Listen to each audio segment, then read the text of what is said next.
Arro, meu povo! Trabalhar com Umbanda é trabalhar com o mais profundo do nosso ser e o mais raso também.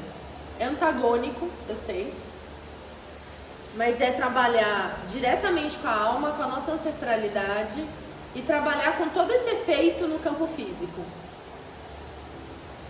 No começo eu falei pra vocês que a Umbanda é o pronto-socorro espiritual, né? Quando a Umbanda apareceu, surgiu no mundo, ela era pronto-socorro dos mais pobres, aqueles que não tinham condição de ir ao médico, iam tomar um passe, iam passar com um caboclo, com um preto velho, para entender um pouco mais sobre as ervas e como aquelas ervas poderiam ajudar na doença de qualquer pessoa que tivesse na família. Então a Umbanda, ela chega no mundo com essa missão de cuidar dos mais carentes, de cuidar dos mais humildes. Mas a gente esquece que muitas vezes alguém que é cheio de posse também é muito humilde e também é muito carente. E a Umbanda até hoje está muito melhor. Foi muito descriminalizada, marginalizada, como se fosse, e era, na realidade, uma religião de fundo de quintal. E isso não tira nem um pingo da importância e do brilho dessa religião. Eram pessoas que não tinham posse, mas queriam trabalhar com as suas entidades, e o único lugar às vezes era a cozinha, o quintal, o fundo do quintal. Então as pessoas recebiam as suas entidades entre balde e qualquer outra coisa. Hoje a gente vê esses terreiros mais elitizados, né? Antigamente todo tabaqueiro nenhum usava camisa. Era todo mundo com o pé no chão, com a roupa que tinha. E ao mesmo tempo é contraditório, porque a Umbanda, ela tem uma sintonia muito fina, ela é muito rica, em diversos sentidos, porque a Umbanda, ela abraça todas e todos, e todes. Qualquer religião que você tenha, se você for na Umbanda, você vai ser abraçado. E trabalhar com as 7 linhas é trabalhar exatamente essa força de agregar a tudo e a todos. Mas a gente precisa entender qual é o lugar que a gente se põe no mundo. Como é que a gente agrega e como que o outro me enxerga no meio disso tudo. Às vezes a gente esquece o lugar que a gente ocupa. Um lugar de irmão, um lugar de padrinho e madrinha, um lugar de guardião. Muitas vezes as pessoas deixam de gostar da gente, e na grande maioria delas por algo que a gente não fez.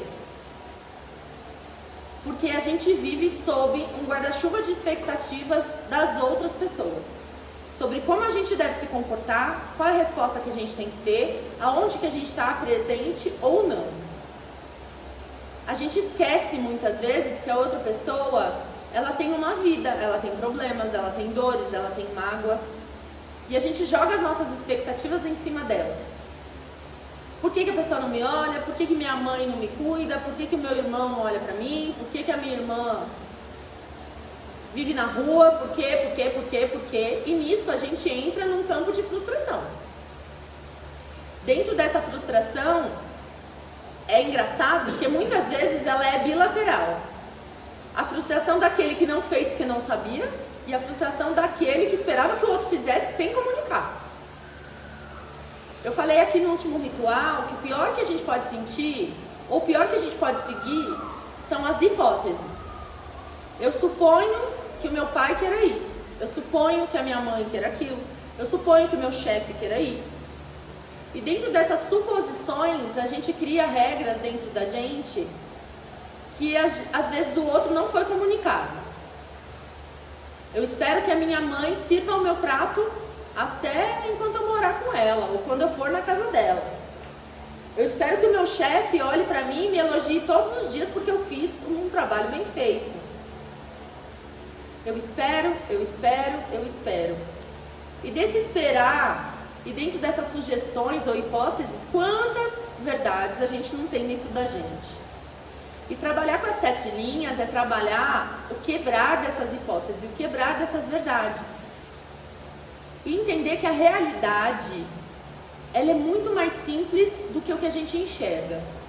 Porque a realidade que a gente enxerga, geralmente ela está dotada de muitas emoções e expectativas. A emoção do que eu espero do outro, a emoção do que o outro espera de mim, as expectativas e as hipóteses. Que é onde ferra tudo.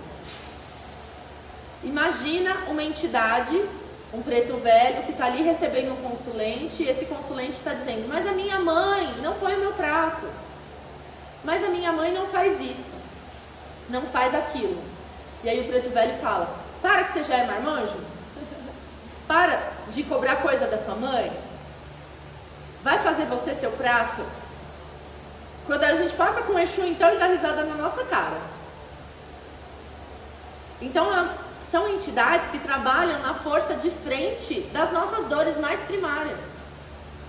Eles estão ali representando essas 7 linhas, trabalhando, incorporados nos seus médiums, e escutando cada uma das dores, cada uma das nossas carências e cada uma das nossas hipóteses.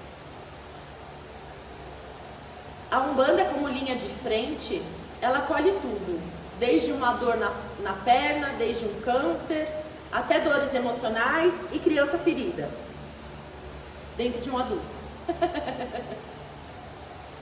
Ela benze bucho virado, ela benze mal olhado, ela benze tudo aquilo que a gente carrega como carga, que muitas vezes vem da suposição e da expectativa dos outros, ou da nossa mesma, porque a gente só se alinha com uma energia negativa quando a gente acredita naquilo e a gente torna aquilo a nossa verdade. Os pretos velhos sempre falam: filha, amarra uma cordinha vermelha no braço esquerdo para ajudar na quebra de mal olhado, mas não repara mais nisso não olha para isso. O caboclo fala: levanta cedo e vai trabalhar, esse é teu caminho de prosperidade, vai fazer o que você gosta. A gente atira uma flecha só, mas antes de atirar a gente mira, a gente respira, a gente olha. Os baianos, com as suas risadas, trazendo a força de Yansan, que é a força do vento que transmuta, que muda a nossa linha de pensamento através da alegria e do sorriso. Então, quantos ensinamentos a Umbanda não tem para passar pra gente? E dentro de nós, às vezes, a gente não olha com essa verdade. A gente olha para a Umbanda como se ela tivesse a obrigação de tapar os nossos buracos, de dar a resposta que às vezes a gente nem parou para analisar. É uma religião linda, incrível. Tem gente que comunga da Umbanda numa linha mais esotérica, tem gente que comunga da Umbanda numa linha mais candomblessista, tem gente que comunga da Umbanda numa linha mais católica, ayahuasqueira, como é nessa casa. Trabalha desde o processo do quebranto do mal olhado até a tua expansão de consciência, abraçando toda essa verdade. E só como religião ela nos ensina a abraçar a nossa verdade, a não olhar para aquilo que a gente não quer ter, para aquilo que a gente não quer viver, a se proteger, a ajoelhar, a acender tua vela, a rezar, a dançar e bater palma quando a música te contagia. Porque é assim que a gente louva os orixás e as 7 linhas de Umbanda dentro de uma gira. E participar de um ritual das 7 linhas de Umbanda na força da ayahuasca é sentir toda essa força passando pelo nosso corpo a cada segundo. A cada linha que era chamada, a gente sentia a força e a potência dela e como ela reverberava dentro de nós. Eu tive um pai de santo, que eu considero meu pai de santo até hoje, que ele dizia: Umbanda é a religião mais universalista que eu conheço. Ela abraça aquele que lê carta, ela abraça aquele que lê a Bíblia, ela abraça a tua fé, seja ela como você manifestar. Por que a gente não vive assim? Por que a gente não abraça as diferenças, acolhendo as diferenças e não apontando para elas? Porque essa pessoa é diferente de mim, porque aquela pessoa não reza como eu, não canta, não sabe bater palma, não isso, não aquilo outro. E se a gente começasse a se abrir para os sims? sim, essa pessoa é meu irmão, sim, essa pessoa tá aqui, sim, essa pessoa, sim, sim, sim. E sair das nossas paranoias ou dos nossos preconceitos que foram concebidos em cima daquilo que a gente acha que é certo ou errado. Dentro da espiritualidade não existe certo e errado. Existe o caminhar de cada um. E no caminhar de cada um, a cura sempre vai se apresentar. Seja religiosa, seja material, seja emocional, seja como for. Porque se tem algo que não desiste de nós, é a nossa espiritualidade. A gente às vezes se afasta dela. Às vezes a gente se perde na fé. Às vezes a gente foca naquilo que é material. Mas tudo isso é subentendido dentro da espiritualidade. Eu costumo dizer, e eu até falei isso numa terapia que eu fiz essa semana, que eu imagino assim: bateu a roleta russa, é a minha vez de encarnar. Aí tô eu lá com a minha família espiritual. É verdade, pode rir, porque eu imagino desse jeito. Aí tipo, tem umas 10 pessoas, bateu em mim, pronto, é minha vez de reencarnar. Aí a galera fala assim, vai, mas a gente sempre vai estar falando com você. A gente vai estar te olhando daqui. Então, arruma lá um jeito de você se conectar com a gente. Não me importa a sua religião. Se você for para Umbanda, eu vou ser seu caboclo. Se você for para o kardecismo, eu vou ser seu mentor. Se você for pro evangélico, eu vou falar na voz do Espírito Santo. Mas eu vou falar com você. Com sonho, com carta, com o que você quiser, com o que você se abrir. Só se abre. O resto a gente faz daqui. A gente enxerga além daquilo que você enxerga. Então ouve aquilo que a gente está falando. A gente vai te trazer e você vai chamar isso de intuição. A gente vai soprar no seu ouvido. A gente vai falar alguém que está mais aberto pela voz dele. A gente vai estar com você o tempo inteiro. Você não está sozinho. E é nessa figura e é nessa imagem que foi criada por mim, tá, gente? Não tem livro nenhum. Foi a minha forma de interpretar essa família espiritual que nunca me deixou na mão. E que me acompanhou em todas as religiões que eu participei. Em todas as religiões que eu fui devota, que eu me entreguei. E hoje continuam aqui no universalismo. Só que hoje, depois de muito, eu escuto. Eu escuto sozinha. Esses sopros, eu paro, ouço, porque eu sei que é um deles falando comigo. É um deles que tá lá vibrando. Ai, passou por mais essa. Vamos, vai vir outra mais difícil, mas a gente vai estar aqui. E é assim que eu enxergo a Umbanda. É assim que eu enxergo as entidades. É assim que eu enxergo a espiritualidade como ela é. Pra mim esse desenho faz muito sentido. Se valeu pra vocês, peguem também. Tá tudo certo. Mas eu acredito numa espiritualidade que tá do meu lado o tempo inteiro. Às vezes eu tampo os meus ouvidos, eu prefiro ouvir negatividade, mas eles também sabiam que isso podia acontecer. Eles falam, agora ela não tá me ouvindo, mas eu vou mandar outra pessoa falar pra ela. Eu vou mandar um sonho. Alguma coisa vai chegar nela e ela vai saber que somos nós falando. A Umbanda me transformou de uma pessoa que eu era para a pessoa que eu sou hoje. E eu não era uma pessoa muito legal. Principalmente comigo.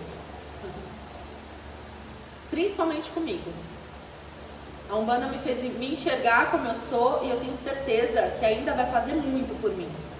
Porque a fé que eu tenho nessa religião, independente de me nomear universalista hoje, mas dentro do universalismo, a Umbanda tem um canto sagrado aqui no meu coração. E sempre vai ter. Porque não é porque eu não estou mais incorporando, não é porque eu não estou mais fazendo qualquer coisa que esteja ligada à religião, que ela não faz parte de mim, que eu não amo e não honro ela com todo o meu ser. Porque eu entendo que a gente precisa avançar, a gente precisa crescer, a gente precisa desenvolver. A minha professora da primeira série se chamava Beatriz. ela tá no meu coração até hoje. Eu não tenho mais contato, não sei se ela está viva, como ela está, mas eu sou grata a ela até hoje. Não é porque eu não estou mais na primeira série, porque eu não tenho mais aula com aquela figura incrível que me ensinou a escrever e a ler, que ela não está no meu coração. Então, às vezes, a gente sai de uma religião, a gente sai de uma escola, a gente sai de um trabalho, a gente se afasta de algumas amizades, mas a história que foi criada dentro daquilo vai fazer parte da gente por todo o tempo. Porque o que nos conecta com aquilo que a gente ama é o amor. E lembrem-se, o que conecta a gente com as outras pessoas também pode ser o ódio, tá? Mas o ódio é sempre uma frustração amorosa. O ódio não se cria do nada. Você não olha para alguém na rua e fala, eu odeio você. Mas eu amo tanto, e eu criei tantas expectativas, e essas expectativas não foram correspondidas, que esse amor adoece. Porque eu ainda conecto o meu amor às minhas expectativas. E com os outros para com a gente é a mesma coisa. Então experienciar luz e sombra é exatamente isso. É exatamente isso. São as frustrações, são as mágoas, mas a gente tem força para passar por isso. A gente tem o perdão, a gente tem o amor, a gente tem a oração. A Umbanda nos ensina a trabalhar com ervas, com vela, com oração, com atabaque, com a música, com a palma, com a alegria e com tudo mais que a gente possa colocar na Umbanda, ela abraça. Tem Umbanda com atabaque, tem Umbanda sem atabaque, tem Umbanda com um canto lírico, tem Umbanda que lê a Bíblia, tem Umbanda que não lê, Umbanda de rezo, verdade. Mas nunca deixa de ser Umbanda. Porque o que guia são as forças ali, ó, das 7 linhas, dos orixás, que são a representação dessas forças que reverberam dentro de nós, a cada instante. Eu queria agradecer esse lindo trabalho que foi hoje, foi profundo, bateu numas dores, mas transformou. Eu tô me sentindo no gás agora. Bola pra frente. E é isso. Gratidão, meus irmãos, pela presença de vocês, pelo compartilhar desse ritual. Foi lindo. Arro!